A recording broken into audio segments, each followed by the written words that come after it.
say that tax is a way that a state can raise money, and it can then spend that money to the benefit of all the people in that state. It can spend it perhaps more efficiently than the people individually would have spent it. For instance, if you need a lighthouse because ships keep crashing into this bit of the coast, and nobody locally wants to build a lighthouse. After all, nobody actually would benefit locally. They quite like the ships crashing into that bit of the coast because then all the, they can salvage stuff. So they're not going to build a lighthouse. So who's going to build a lighthouse? Well, the shipping company. That's not going to build a lighthouse because they're going to say, why should we pay for it? Because all the other shipping companies are going to benefit from the lighthouse too. Why should we foot the bill? Well, how about we tax everyone, and then the state builds a lighthouse and we all get the benefit of the lighthouse. It's one way of doing things, not necessarily the best, but I think that's, broadly speaking, the function of tax. You can have a standing army, you can have a welfare system. There are various things that a state can organise that individuals might not through tax.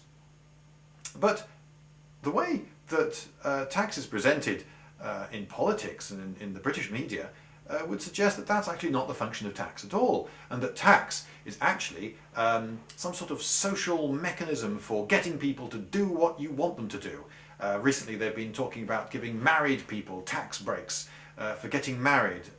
Is this how we should be using tax? And the big one that really annoys me is that tax is to punish rich people for being rich. There is, for instance, a debate about whether we should have a flat tax, as has been introduced in some other countries. And one of the communist arguments against a flat rate of tax is, oh no, but a flat rate of tax, that benefits rich people.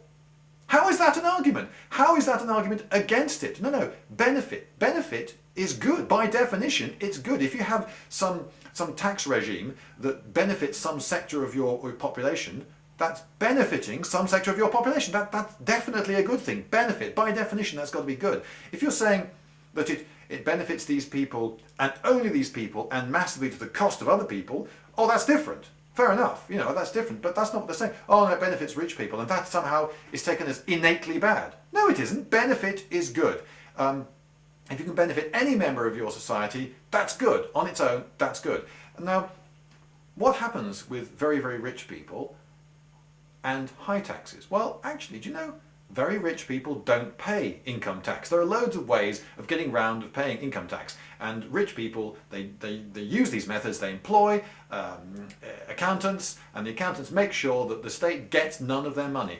And I'm not just making this up, it's true. Very rich people don't pay income tax. They would be taxed at some massive percent that is so ridiculous and punitive that they think, well, stuff that. I've done whatever it is that I've done in order to get this money. I'm not just going to give it all to the state. So instead, I'm going to squirrel it away in foreign countries. I don't get to enjoy it, but at least I know it's there. I'm going to make it look as though I haven't actually made any profit this year because I'm going to plough it all back into stuff, into buildings that I don't actually need, into whatever, but I don't actually get to enjoy it all. If I just have the money and spend it all on yachts and having fun, then I've got to pay such a staggering rate of tax on it. Well, stuff that, frankly. And there are only so many yachts I can water ski behind anyway. So that would be a very fast yacht. So they don't pay income tax. So the practical effect of this moral idea that you've got to tax rich people a lot, the actual effect of that is that we get almost no money out of them. No! Tax the bastards! Come on! We want their money. The state will be much richer if you lower the amount of income tax that you make rich people pay, because then, if you lower it down to 25% or something, they think, what? I get to enjoy 3/4 of my money? Hey! They're going to think, oh, in that case, I'll pay the 25%, and 25% of a very large amount of money is a very large amount of money. And the state gets that. But there seems to be this idea that no, for moral reasons, very dubious moral reasons, we're going to punish rich people for being rich, and we're going to get 98% of nothing instead of 20% of a lot, and that this is somehow better. No, it isn't better. Get rich people to pay taxes. If you lower their taxes enough so it's actually in their interest to pay the taxes, they'll pay the taxes. They get to enjoy their money more, and we get more of their money. The point of tax is to raise money for the state. It's not to punish people for being ideologically inconvenient.